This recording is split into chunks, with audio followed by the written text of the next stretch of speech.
Okay, we're going to start. It's at 9 o'clock. We welcome everybody to come to this meeting. We're not going to give the same amount of information as we did last time. It's going to be a little bit different information. One of the things I'm going to first tell you is that anybody needs a restroom, they're downstairs. Just go down here or down that one, and they're at this end down here. That sounds good. Upstairs you can't walk. Yeah, they can go down that end down there too. Okay, we have two county commissioners here that I see. And Steve Rolfing is here, and John King is here from the County Commissioners Board. I do not know if anybody's here from the city of Cleveland. Oh, I'm sorry I can't give you your name. Tyler Miller. Tyler Miller. Dennis Miller. Okay. Okay. And then Daryl Pettis is here from the county as well. I don't think there's anybody else here. City Council. Okay, then I'd ask you to please hold your questions until we get to the end, because probably everything that you want to know now is going to be answered during this presentation. One of the things that has happened when we had our feasibility study and we had this thing the first time, we gave that, and when we had members of Bolton, I got to remember, I forgot, the guy from Bolton, I think Jared Holland is here. No. Derek. Derek. Okay. It's wrong in the paper then, spelled wrong. Okay, anyway, and then we have Aaron Wills, which is some long-lost relation of mine, but he works for Cannon Valley Watershed District. And he's here, and he's done a lot of the work that we've done up to this point. Thank you. Another thing I want to say, this is a voluntary system, and so that if you don't want to be on it, there's nothing to pay. You don't have to be on it if you're in the study area. When we talked about this feasibility study last time, we said there would be changes. There are a few changes. One of the changes is we were going to have water meters, but because of where we live, water meters and somebody that would not drain everything properly if they left for the winter may freeze and wreck a water meter, so we will have a meter on the pump someplace, so everybody knows how much sewage they have every month. The next thing is, we had, one of the things we had was, on this thing, we were going to go through underneath the lake a couple places. In meeting with the county, we had two crossings on the lake, one here and one here. This now is going to go along Road 105 over to Ron McCabe's and come up and go around the lake and come up to 104. There's some reasons for that, and most of the reason is that we can go past a lot of people, and even though they're not going to hook up, that if sometime down the future it's possible, they may be able to hook up at that time. What was the other one that we had? So the change of the pipe down in the pond. Oh, the change of the pipe down in the pond will not be going into Cleveland infrastructure anymore. That will be going directly into the pond at Cleveland. And that gives us the opportunity, we don't have to worry about paying for any infrastructure that they have to change now or down the line for their sewage going to the pond. I guess one question I have is, when we start having, and this is going to be a year from now, or maybe not quite a year from now, and we're going to start having some people on this pipe, how would people like to pay their monthly fee? We can do it either monthly, bi-monthly, or quarterly. And who would be in favor of having it monthly? Okay. What about bi-monthly? Or quarterly? Is anybody in favor of having it quarterly? I guess we're going to have it monthly, because the quarterly, it doesn't. Doesn't matter. Okay, so we'll probably go to whatever, doesn't matter. So we'll probably decide that down the line. The reason I'm asking that is because the administrative costs would not be as much to pass it out or send it out bi-monthly or quarterly as it would be to send it out monthly. Quarterly then? Okay, it's quarterly it is. Okay. Maybe I should explain why first then. Okay, now I'm gonna have Stan come up. I did not, he can recognize his son up here taping the meeting. I'll have Stan come up and go through a lot of the things that we've had to do since the last meeting.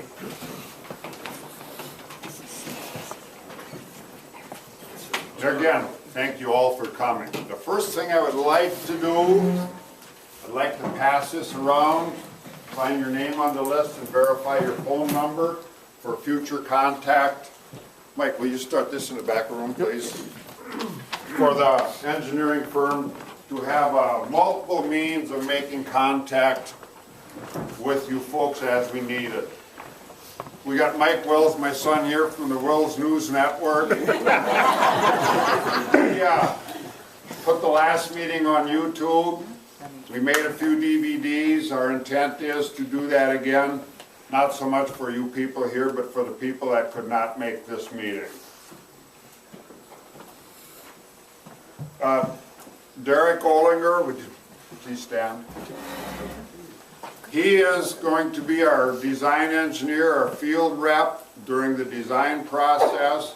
When you get information from Bolton and Mink to make a call, he's got a checklist of things that he needs to go over for the design process, and he'll talk about that just a little bit more when his turn comes. Okay. To all the people that made this possible to get us to this point, thanks again to the county administration and the staff. Thanks to the county commissioners, the city staff, and city council for supporting this project. Also to Steve Blaze, Westlake Drive, he had his ears to listen to the little birdies talking, and he's the one that you can thank on the Westlake Drive people for getting into this project early on. When Dale and I first started talking about it, Westlake Drive was not included. Thanks to Brian and Jean Gettle for helping with contact information, Terry Kranz for helping with contact information, and thanks to Kelly Bodie for being our administrative assistant, making notes.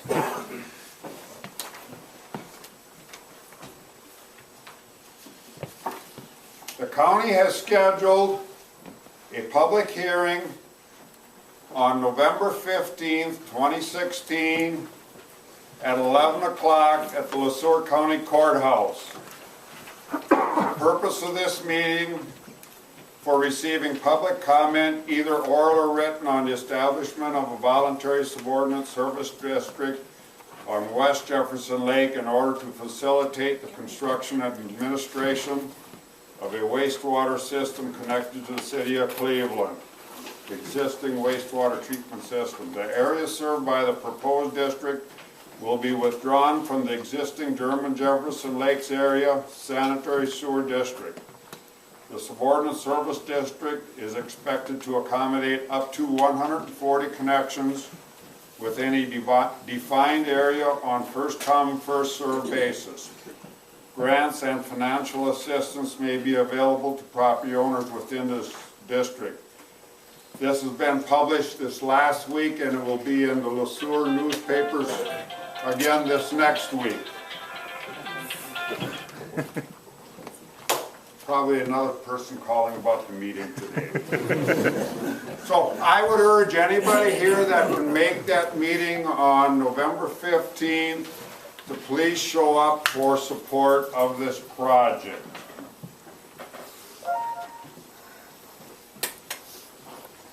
Now, if you will turn, or everybody should have gotten a copy that's titled West Jefferson Lake Voluntary Sewer System Community Meeting Information.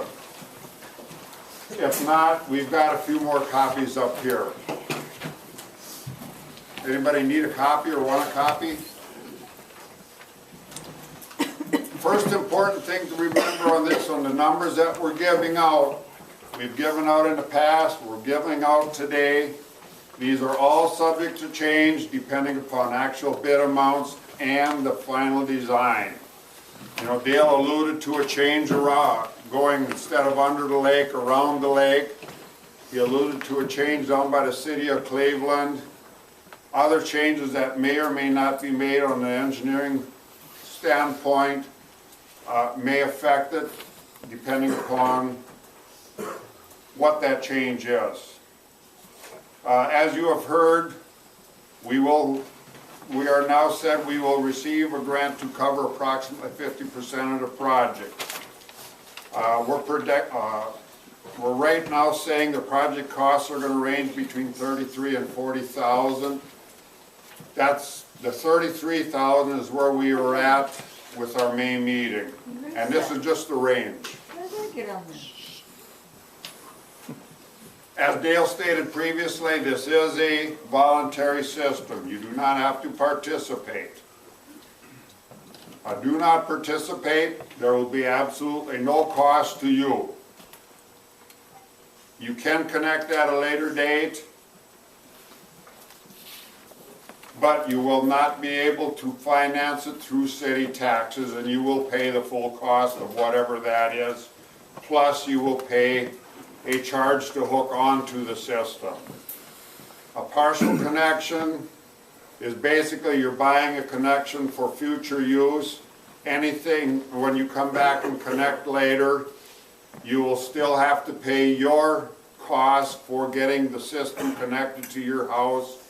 You cannot use city or county financing for that part of the project. A full connection is just what it says. It will give you a compliant sewer system, and the projected cost before the grant is $33,000 to $40,000. And that includes removing the existing septic tank and connecting to the house. Hopefully we didn't miss anything, so it'll hopefully be a turnkey operation. The assessment estimates, there will be an assessment meeting right after the bid opening. The county will have prepared a preliminary assessment roll based on the contract bid prices at that time. There will be a final assessment meeting at the conclusion of the project. The length of the assessment period, we've been talking with the county. I've been asking for 15 years. The county has not decided yet, depending upon the amount, whether it'll be a 10 or a 15-year period. But as an example, if you would use a $20,000 number at 4% interest over 15 years, that would relate to a payment of about $1,500 every year. Not every half year, but every year on your taxes. The sign up, we are going to start today on, and that'll include everybody that is yellow, lots of shaded yellow on the map over there. About November 9th, I plan on mailing out invites to the folks on the upper side of the lake up here on 281st Avenue and 464th Street. The people that are within the density circle, a notice for an additional meeting to utilize and hopefully fill some of our remaining connections that we have available so we can get to our 140 people. When you sign up for the project, you're basically petitioning the county board to create a special service district, and obviously you're willing to pay for the grinder pump. Once you sign this petition, you cannot withdraw from the newly created sewer district. The monthly cost, since I printed this up, we have basically reached a rate structure of $30 base rate and a $6.56 flow rate per 1,000 gallons. The SAC charge is included in the engineer's estimate. If and when the city of Cleveland needs to expand or some major repairs on their treatment ponds, we will be liable for our share of the cost based on the percentage of flow that goes into the pond from West Jefferson. The properties with the 205 county classification, and as far as I know, there's only 2 properties within our district. We talked about this at our May meeting. They will be asked to pay a double collection force main amount, and if it requires a different grinder pump, they will have a different grinder pump charge. On the grinder pumps and the service connection, there will be some variation to that cost. The reason is, for houses like myself where I've got a full basement and I've got an ejector pump in the basement, I would have 2 options: just continue using my own ejector pump and put a standard depth grinder pump in, or if you want to change some plumbing in your basement at your cost, a deeper grinder pump can be installed that will gravity flow right into the grinder pump from, like, say, a basement floor drain. And also, if for some reason there will be a base rate of, and I don't know if it's going to be 50 feet, 75 feet, or maybe 100 feet, anything over that on the length of the pipe from the grinder pump to the force main, there will be a small extra charge to cover that extra footage. But there is going to be a base amount in the engine, in the set of plans. I was asked about if you've got the green boxes, the ones that have got the Irish peat moss in for treatment. They will get handled the same way as we noted previously on the removal of a mound system, that it's up to the homeowner to contact the county to find out what the rules are to remove the tank. They will not be included in the contract. Dale talked about the water meters already. The compliance deadline issue, I've been asked a lot, and the deadline may or may not be an issue depending upon the timing of the project. We're looking at going to bids next July. Depending upon the contractor and their work schedule, there's many people hopefully will be hooked up in 2017. Otherwise, we are confident the county board will give due consideration for the people within our sewer district. Just a reminder, the do not flush items, you only flush toilet paper and human waste down the stool. And this should really be true with septic tanks, city sewer systems, everything. The stuff such as the disposable or flushable wipes, they like plugging up pumps. Water conservation, as we make the move from septic tanks and holding tanks, we also have to continue the practice of water conservation so it is there for future generations.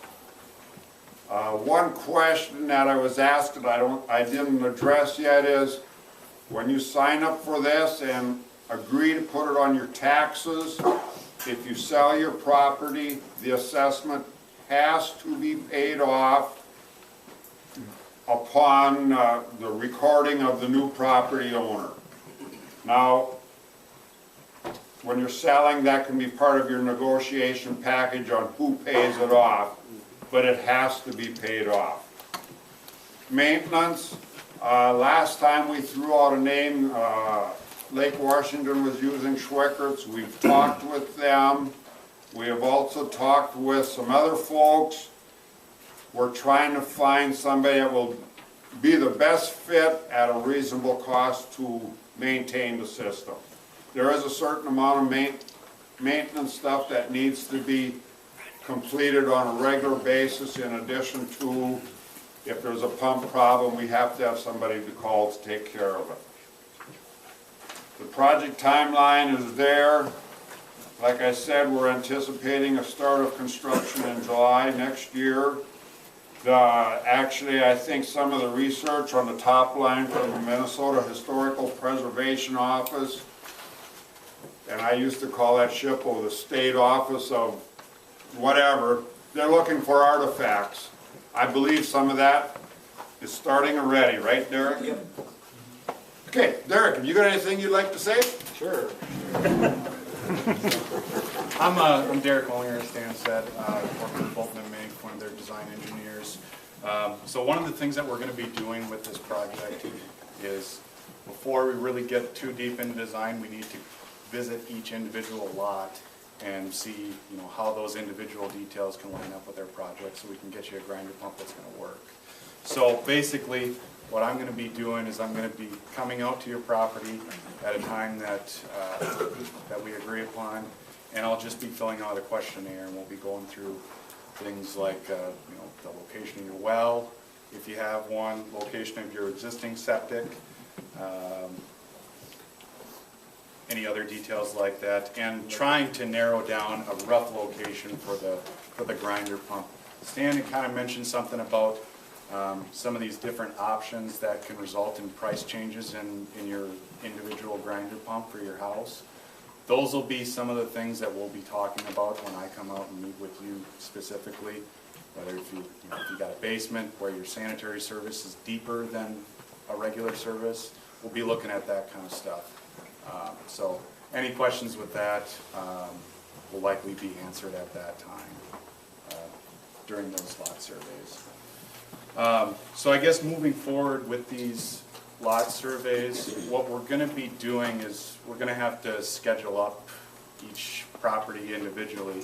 So in the next week or so, you guys are going to get a mailer and probably an email as well that'll give you instructions on calling into our office and scheduling a time that works for you. There's going to be there's going to be some weekends that we're going to have to come out there and meet with you if you just can't make it work during the week. I would ask if you can make a time work during the week, it would probably be better, because there's going to be a lot of weekend requests, and we'd like to get done with a lot of this survey work as early as possible. Some of these locations are hard to narrow down when snow's on the ground, so the quicker we can get that done, the better. But you'll receive more information on that in the next week, as far as specific instructions on what to do next. So, is that it? Yeah. Along with what Derek said, I'm going to ask, I've got a quite extensive email list. In fact, I think I got everybody except about 16 or 17 properties of this 140. If anybody has any objection to me giving Bolton and Mink my email list, if you don't want to do it publicly or come up to me privately afterwards, would be fine, but I am planning on sharing all my contact information, addresses, emails, phone numbers with Bolton and Mink to expedite their development of that database. Aaron, you got anything you'd like to say? Daryl, have you got something you'd like to say? Okay, the sign-up procedure. We've got 3 tables across the back. The Tomahawk Point people, all those subdivisions. And they form 2 lines over there, and that's everybody from the Corey Roofing House to the north. In the middle table, we got Evergreen Lane, Edgewater Terrace people. We form 2 lines there, and that's there again from the Corey Roofing House, the other direction past Terry Kranz's place. The next table we've got Joanne over there for the Wildwood folks, and Steve over there for the Hub Drive, Westlake Drive folks. There is an instruction sheet attached to the front of the petition that was given to us by the county. Please read it, and please do the best you can to get it correct. The folks in the back there will help you find your parcel ID number if you do not know what it is. And we're asking them to check off your name on the list so we know who the people that got petitions today are. Most of you may have to take the petition home and get signed by your spouse or other partners or owners of the property. And I do have a few envelopes with some mailing addresses here for the people that want to mail it back. Either that or everybody's got most everybody here has got my email address, and my mailing address has been on all of the information sent out. Or you can fax it back to the LeSueur County Administrator's Office. And if anybody wants to write this fax number down, it's 507-357-6375, and make it to the attention of Ruby. She is Daryl Pettis' administrative assistant. State that address again and the number again. The number again?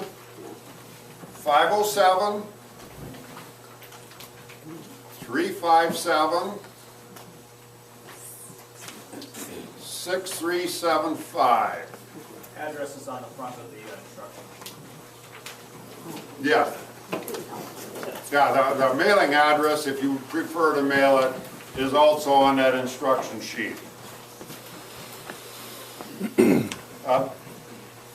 If you want only a partial connection, make a note someplace on that petition form so we can, it'll still count as a connection, but we need to know going into the design phase, and Derek again will be covering that when he's got his checklist of items that he's going to go over.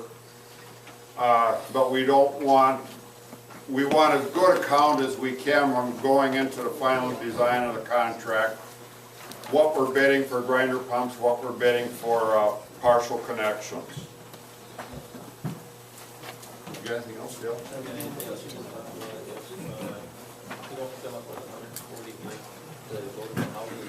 I already said that. We'll worry about that in fact. Okay, at this point in time, I'll take any questions that you've got.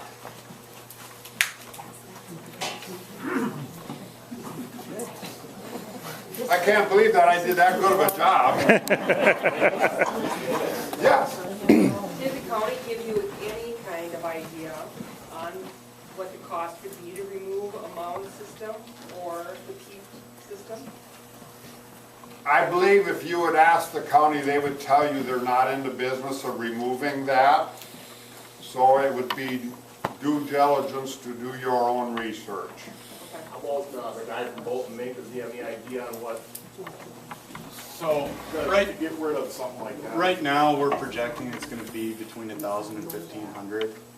There's gonna be some systems that we're gonna be able to remove with the project, and there's gonna be others that are gonna have to wait. As an example, we had a project over in Roberts Lake a couple of years ago. Everyone that had a mound system had to wait a year after we hooked up their new system to actually remove that old mound. So in that case, the property owner was paying, $1,000 or whatever that cost was that the contractor bid. Most of at that was that just time. heavy equipment cost, I suppose. Yeah. And there's some nuances with some of that because some of them are actually removed, others are filled in. It just depends on what your specific instance is. The costs he quoted are for destroying the septic tank and your pump tank, not removing the green containers. Is that correct? Yeah. Okay, any other questions? On the same hose. Is there an estimated cost if, let's say, 70 people connect or 100 people instead of 140? Is there a percentage change that might happen to this cost? Or is that part of the 33 to 40?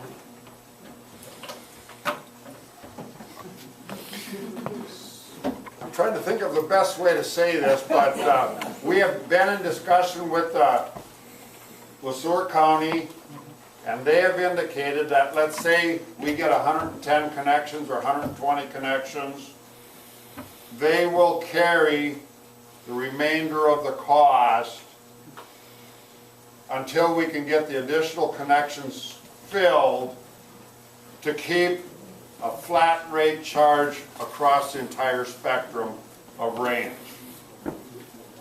So we should see a maximum then of that 33 to 40. That should be a turnkey operation. That is what we're, good question, thank you. Thank you. This has probably been answered before, but with the, hopefully, construction beginning in July of 2017, what about the deadline for compliance at the end of December 2017 for individuals? We expect that if you're signed up for the sewer project, you have to be signed up, signing the petition. The county will take that into due consideration in enforcement of that deadline date. You want to know if we are in compliance at this time prior to the bid? I mean, We really do not care whether you're in compliance or not compliance. If you've got a compliance system and don't want to connect, it's voluntary, but no, we really don't care at this point. The county cares, but we don't at this point. Do you know what the estimated cost would be for the ring fee? The ring fee or the partial connection, that will be 15 or 16,000 prior to the grant. Is that correct, Darrell?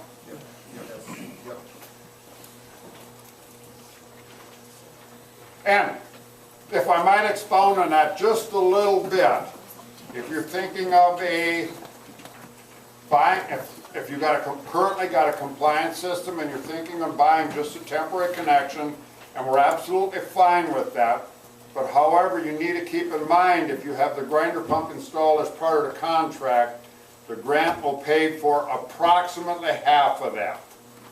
So the monthly fees that I quoted earlier, your money savings that you do by putting the grinder pump in now versus later, if you divide that out, that stream of monthly payments will go for quite a few years.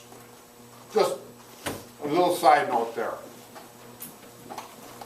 I'm reading the list here, the Maple Drive on the west side there. That Roy's Landing new addition is not on there. Any of the owners of the properties between Maple Drive and the That is correct. The question was, is Roy's Landing and like Kimberly Lane involved? No, they are not at this point in time. When we developed the project, we picked out the 3 highly deficient areas as defined by Wink Engineering from the previous county studies. So at this point, they are not included in the project. Any other questions? That's all we've got. Thank you. Take your time, pick up your petitions, sign it, take it home, get it mailed back. I'd like them back by the 13th of November so I can take them to the public hearing.